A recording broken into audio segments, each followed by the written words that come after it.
Hello, everyone, to another episode of our weekly Hello SportsTech live show. And if I say we or our, this is not entirely correct today because, as announced last week, Ron is on vacation. I am alone here trying to present you the top news from the world of sports and technology. So while Ron is traveling the Baltics, I believe he was in Tallinn until yesterday, and I think he moved on to Riga today.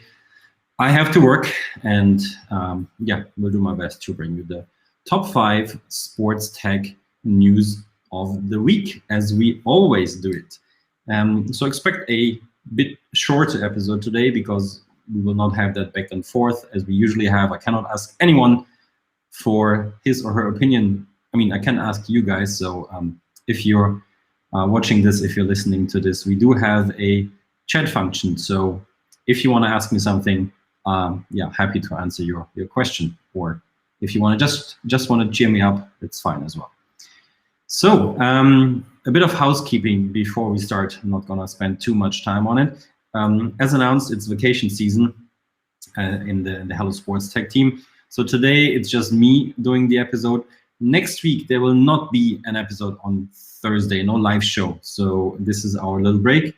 And the week after, Ron will take over. He will run a session just by himself.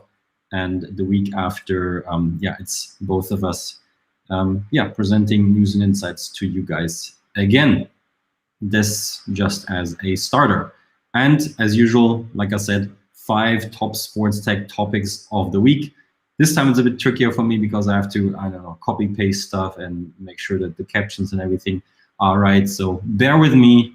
Nevertheless, I think we have some good stuff for you. Let's jump right into it. Our topic number 1. You are probably aware that Wimbledon, one of the biggest tennis tournaments in the world on this planet, is currently running. And we have stumbled upon an article on Forbes that says that Wimbledon hopes to turn casual viewers into tennis fanatics with AI-powered digital services.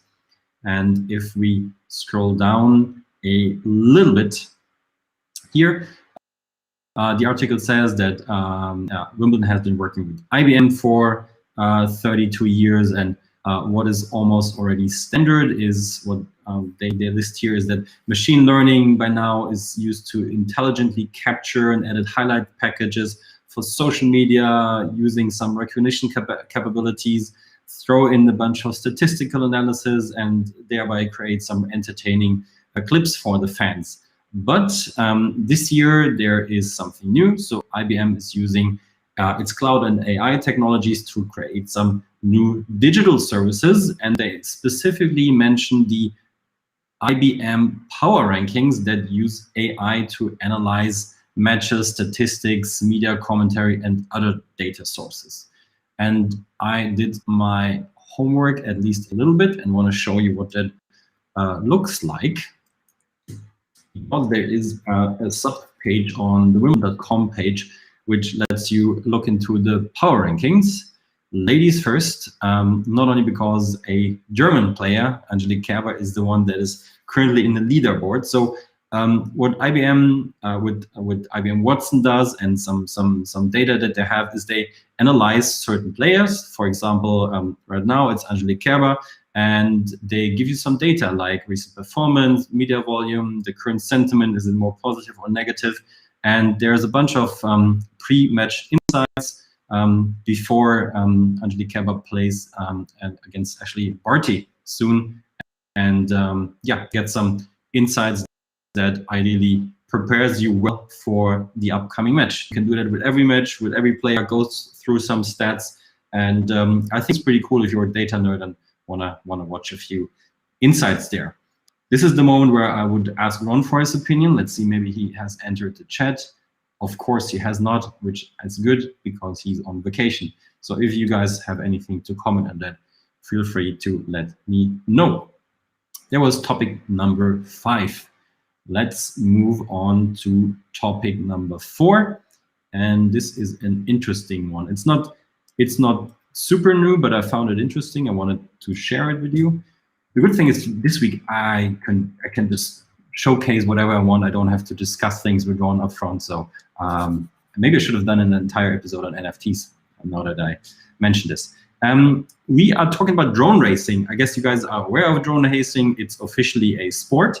And what I did not know until I came across this article is that the Drone Racing League has a collaboration with the US Army. And they extended that partnership, and this is why I came across this article. And there are a couple interesting things mentioned in there. I think I don't have to scroll through it entirely, but basically what they're saying is that they use the US Army uses the drone racing league as a recruitment tool to find good drone pilots. It seems like the US Army is keen on drone pilots. I can imagine they use drones for several reasons, and they have this official partnership to find those pilots there. And two interesting things in that article were, they have specifically designed courses for pilots who wanna potentially join the US Army, and they also gave some details here. Players can fly through deserted airports in the dark, featuring jet engines, blimps, branded gates, long runway as obstacles. They even plan to brand a drone entirely in the US Army design and a bunch of things like that. And the other interesting thing is that it's mentioned somewhere around here. Yeah, the league says its fans are 23 times more likely to follow the Air Force compared to the general US population. So it seems to be like a really good, let's say, a feeder for the US Army to go through the Drone Racing League. I found this very cool. Again, I'm checking the chat. Nobody wants to talk to me, guys, which is fine. That is news number 4, the US Army continuing the partnership with the Drone Racing League. Coming to topic number 3. As always, we are doing the countdown to topic number 1. This one is about a startup. We're getting to the startup in a second. Let's say pimping up Alexa and its skills to be able to give intelligent answers to whoever wants to know something about the NHL. And this is especially coming from a data angle. And it seems like this startup, let me quickly get that for you. Like I said, today I'm in trouble because I have to present all of that stuff here. So this startup is actually really interesting. Gemini Labs is the name of the company, and they have one product that is called Shift. And it says, from complex historical queries to similarity analysis, Gemini's artificial intelligence software empowers organizations to turn data into content. And let me get that back. Valuable insights quickly and accurately. They have some examples here as well. Let me quickly get that for you. Yeah, tons of examples here. Intelligent alerting for record-breaking opportunities, history making first before they occur, and so on and so on. And yeah, you can now basically ask Alexa a bunch of questions like, what is the NHL record for most combined goals scored on any day in the playoffs? You can ask, yeah, a bunch of other stuff. Yeah, basically everything that is based on the data they're storing. And the cool thing is that Alexa is now capable of answering all those questions. I know you can, for example, say, yeah, give me every player who scored a goal within the first 20 seconds of the game and is from the away team or something, right? So they have Gemini has access to like lots of data from the NHL and is capable of presenting that to Alexa and their users in a certain way, so they are actually capable of accessing that data. So this is a news that we found really interesting, because often that is nothing that you can just easily Google or find somewhere. You have to run some, I don't know, spreadsheet analysis yourself. And now it's really, really convenient for fans just to ask Alexa and you get that information. And also for the NHL, it's interesting to give those insights to their fans, as a service. So I actually really liked that tool and that skill. I have not tested it yet. I have to check if it's live actually, but I think that should be great. And I expect other sports or other leagues to follow that example actually. So tons of new data for fans in an audio-driven way. Sweet. That was topic number 3. And yeah, now we're moving on to an interesting topic, our topic number 2 in our countdown. This is about a milestone in US college sports for US college athletes. In case you have not heard it yet, there was an official change to the so-called NIL rules, name, image, likeness rule, which allows college athletes in the US for the first time to finally sign contracts, start businesses, and monetize their brand or what they're building with their career. We have talked about it before, also in this show. Was a huge discussion for a long time, and there were some extreme cases that there were some really good, promising college athletes were not able to or not allowed to monetize during their college days and before they entered the league, and therefore also the big money, so to speak. Maybe they had an injury or something happened, and despite all their sacrifices, their efforts, and all they did for the colleges, they were not able to cash in a way. So all of that has changed. NIL rules changed. Now athletes can monetize the hell out of whatever they want to do. And as soon as that rule got changed, there were tons of new announcements. So all those athletes were just waiting for them. And I want to dive into one specifically because it's my favorite topic of NFTs included. So there were 2 athletes in college football, American football. Florida State's Mackenzie Milton and Miami's Derek King. They are co-founders on what they call an NIL platform. So it's a platform. Let me quickly get you on that. That works with athletes and help them to monetize themselves. One sec, here we go. So with this platform, Dreamfield, it is called, you can book time with athletes. You can actually also win time with athletes. Looks a bit like Cameo. So for example, I mean, of course, Mackenzie Milton, as one of the co-founders, is on there.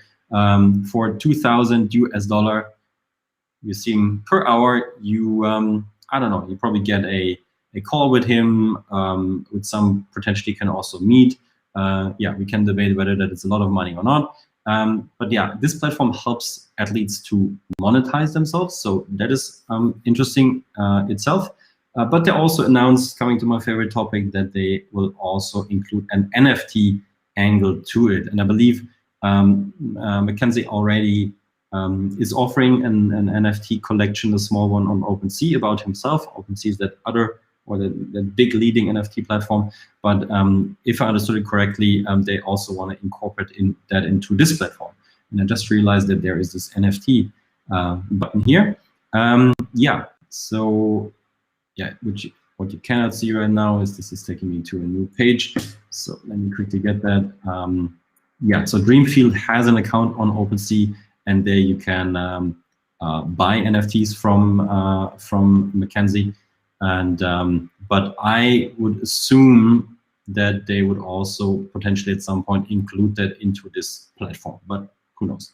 Main point being is college athletes now are entering the business world as well, which also means that they are joining or partnering with tech companies. Dreamfield is probably the first one, definitely not the last one.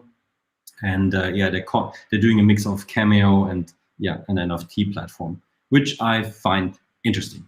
That is our topic number 2. Going on or moving on to our top topic of the week. Let me quickly get that. It is some news of EightSleep. EightSleep is one of the main players in the already big but massively growing sleep market. And sleep, as we all know, is also relevant for sports or for athletes, but also for us in life in general. And yeah, I came across this news that EightSleep is introducing SleepOS, and as you can see here, they call it the world's first operating system for personalized sleep optimization. Yeah, it's basically a platform that tracks and optimizes everything surrounding your sleep. And that is stuff like the smart temperature autopilot, health insights, weekly reports on your sleep. And what I find interesting is that they, at least they say so, use cutting-edge machine learning algorithms to personalize your pod experience. And obviously, you will be asking, what is a pod experience?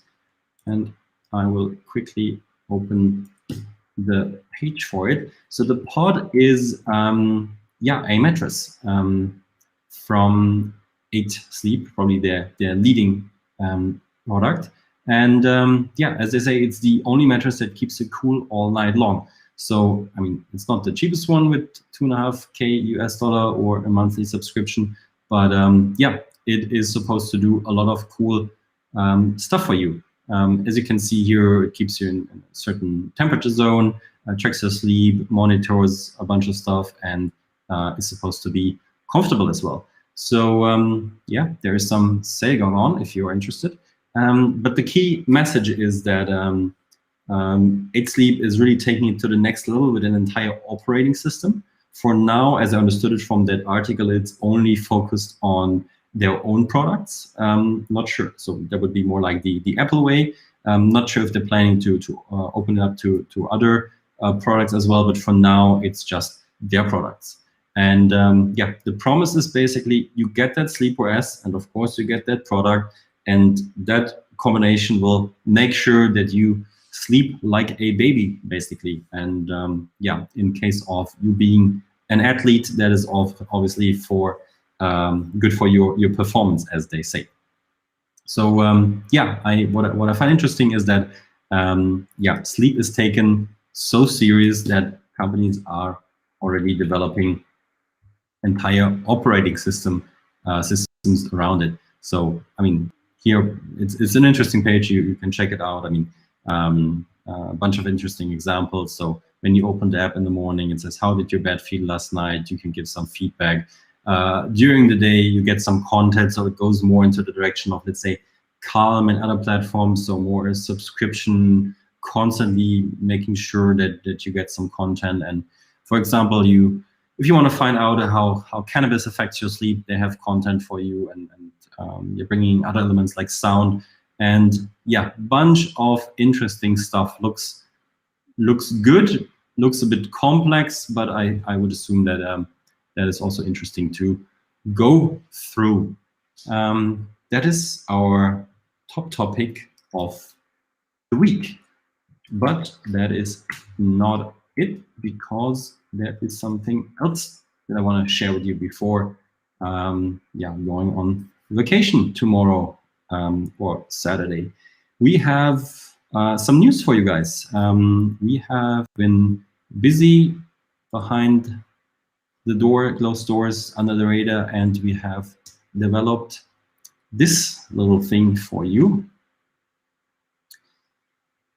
On our website, hellosportstech.com/shop, you get now a big list of sports tech products around the world. I think we're somewhere between 400 and 500 products there. And you can check out the coolest of them. So you can basically just browse through the entire catalog, get inspired, see what's out there, see what sparks some interest. And then from our page, we forward you to the shop from the respective company, and you can buy it directly there. So it's basically a huge directory of sports tech products globally. Yeah, it's completely accessible for free. Lots of interesting products. As you can see, we've added a bunch of information, a quick, like a picture, quick description, a link to the product, the starting price, because sometimes a company has multiple products. We let you know whether something is available or coming soon, where the headquarter of that company or product is, which sports they're tailoring this to, and we have a bunch of tags that you can go through. So, for example, you can say, all right, let me filter, and I want to search within specific sports. For example, show me some products in the world of soccer or football. Then you get that list. Bunch of products there. And then you can, I don't know, sort them, for example, by name or by country or by price or whatever is of interest for you. I guess you know where this is going. We believe this is cool stuff for you, interesting stuff for you. As always, we try to help you find the relevant stuff for you in that large field of sports tech. We help you to cut through the noise and find cool stuff. And yeah, we are curious how you're going to use it, how intensely you're going to use it. But you don't have to go through millions of pages anymore. You just have to go to hellosportstech.com/shop and you get all of them in one overview. That is the news I would like to share with you before the summer break. That is it from me today. I hope you still enjoyed it, even though it was just me today. And like I said, next week, no show. We are on vacation. And in 2 weeks, it's Ron talking you through the top 5 sports tech news of the week. All right. Thank you guys for listening. And yeah.